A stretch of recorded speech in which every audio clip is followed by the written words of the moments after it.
Courage Culture Commentary. I love these shows, Walking Dead, and as of late, really by accident, I've really started getting into this show, Falling Sky. First season was good, and the second season was really good. And Walking Dead is fighting for survival, it's fighting against these zombies, some semblance of normality about the old way of life. And in Falling Skies, there's this alien invasion, so it's very similar. The difference is that it's a little bit larger group of people, and their leader is a military guy. The way they do it and how they do it's a little different, but man, does it show you what people, like once you lose liberty, once you lose just a normal way of life. Now, these are both fictions, but fictions tell the truth in their own way. Right. The thing that builds up in humanity to resist that tyranny of whatever, or loss of that life that was so precious, it's just so awesome and inspiring to see. In order for that to happen, they needed to be stripped of it. Did you notice that? That's always the ingredient. Yeah. Oh, yeah. I mean, what these people did before. And okay, there's an interesting story arc that's happening right now, which is happening in both shows. Now I think Falling Skies is in season 4. So I'm watching season 2. They're very short seasons, just like Walking Dead. They're like 10 episodes. They found this place, and I can't remember the exact name of the place in Walking Dead. You know where they found the same exact thing happened in Falling Sky. And then it's Charleston, South Carolina. So they started off in Massachusetts, and they worked their way down to Charleston, and this is supposed to be the haven. Well, they get there, and what you find is that they set up this society that just wants to completely ignore what's going on. And so they've got this leader who's like, well, we're going to just bunker down. I know the aliens are out there, but they're not close to us, and we're just going to ignore. We're just going to completely ignore what's going on. And so you got this group of people that for the entire first season have been fighting their way to get to this place, and so they know the threat. They see how threatening these aliens are, and they see that they want nothing less than our absolute destruction. So they get to this place, and the group of people there, they're just not interested in any sort of conflict. Now the story arc is developing. Well, you got 300 people that showed up. There's probably about 1,000 people there, and they said, well, we can't just come here and pretend like nothing's happening. So rather than come here and just be complacent, we're going to go back out on the road so we can fight. Because ironically, it's less dangerous.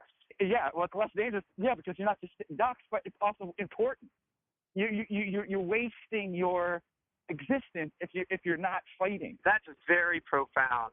Isn't that a great metaphor? Because you're not because comfort and self-preservation is not always to trump the larger and more important purpose-filled existence. It's like, they're like a week. They're eating good, and everything. It's set up in such a way that it's a nice, cushy little situation. But and they probably would be okay for a while. But the fact is that they're so battle hardened, and their hearts have just been fighting. They've lost so much that they don't want all that to be for nothing.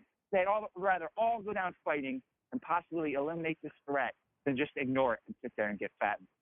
Yeah, that's so important. I like that. Chesterton said something one time where he said, there are worse fates than being conflicted with great pain. He said, the worst fate is to be conflicted and destroyed with great pleasure. I think that's true of us, where pleasure can also corrode you as a human being in such a profound way. Specific kind of pleasure. It's a pleasure. It's like if you're in a group of people and there's a lot of work to be done, and for whatever reason you're sitting there and you're sleeping in and you're eating good and you're ignoring the fact that all this new work. That's the kind of pleasure that we're talking about. It's not like a happy moment with your wife and kids. It's the pleasure in spite of something else needed, or excess pleasure even. Yeah, pleasure that has as its casualty goodness and righteousness and purpose. That's exactly. What's interesting about what you're saying is it's such a spiritual analogy, because if you look at how one sees life through the secular lens, and then you turn around and you see what a life is looked at through a righteous kingdom-seeking lens, and essentially the difference in that is where you place your purpose. Because an idle life, even the most comfortable of idle lives, is so frivolous. God calls it chaff in the wind. He calls it dust in the wind. It's so frivolous. It's so meaningless. And what you're to do with your life is not constantly seek this disposable pleasure, but to seek purpose and to build the kingdom of God. And it's a very different way of looking at life, even if it means discomfort and even if it means sacrificing self. And that's just a whole paradigm shift that somebody has to go through when they walk through that door of salvation and the gospel of grace. It's not exactly that your heart or your desires change, but it's that your very spirit changes so much so that you look at these things differently. And I like that analogy in that TV show you're talking about. These guys, they were like the Pilgrim's Progress. They were on the road. They saw the realities. They saw what the world is really, really like. And to just put your fingers in the air and sing some melody is no longer appealing to them, not because they don't want to be saved, but because they've seen behind the veil. You could have written these characters based upon your understanding. And the whole time I'm watching this, I'm thinking, boy, this is just, I know it's just a TV show, but I love how, that's why I love art. The quote from V for Vendetta, art uses lies to tell the truth. And I find it so interesting that in my opinion, there's so much truth coming out of Hollywood. I don't get it how they could sell it and not believe it. I guess it's like one of these, these old-time big tent revivals, people that used to go around making money off the gospel, spouting off the truth with the whole time not believing it themselves. That would be my guess.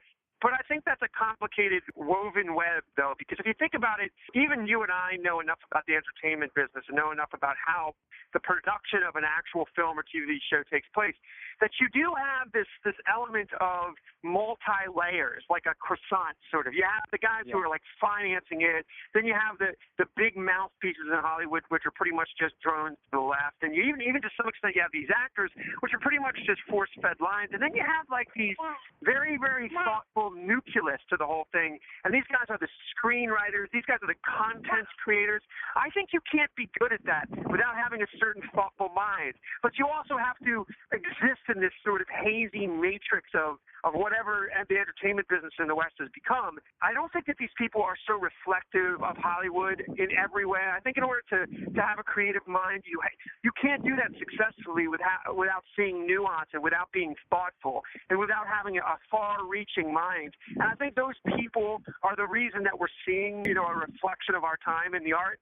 And then the financing and all that stuff is why we're confused. We're like, this seems to be... Yeah, it's very true. I mean, if you don't think about it, well, you just see the end product, but the layers and layers. The layers, the layers. And where that was seeded, you and I both know that if you and I get out a pad of paper and we spend an afternoon over coffee, that could be a seed of a multi-billion-dollar product. You can look at Rawlings' work. That was created in a coffee house in Scotland, and then eventually sifted through so many hands to become what it was. But at the very seed of that was a thoughtful mind that saw things in a very far-reaching way, and I think that's what people lose track of. So when you look at The Walking Dead, you hear the interview of the creator of that, the writer of that, and what you see in a man is a thoughtful guy, a guy that can sit down and have a very, very thoughtful conversation. Now, when that moves through the PR and the agents and the commercials and the trailers and the actors, I mean, we get so much convoluted nonsense. But that guy in and of himself is a thoughtful human being. That all makes sense. Sometimes we just see the end product and we think, wow. I mean, this actually came to kind of a precipice after seeing The Giver, and I saw The Giver. I was thinking, enough already. We already know big government's bad. We already know liberty is the way to go. We already know that your purpose is to rise up against it. We already know that rugged individualism is what it's about. Yet they're selling us a line of crap when it comes to politics. Yes, their art is telling us something different, but it does make sense when you look at it that way. I love, though, the analogy that we stumbled on before, Luke, which is to make art that resonates with the human being, you have to use clay that is real. In other words, you have to use real black and white morality, or else it just simply won't resonate. We've seen films try to do that. We've seen films try to make clay out of this aberration that the left always speaks of. And, of course, that doesn't resonate because it's ridiculous. It doesn't rubber meets the road in the soul of the human being. And I think that's why you see these movies right now. The only thing that's bigger, the only thing that casts a vision before us, clay of real God-fearing themes. Courage Culture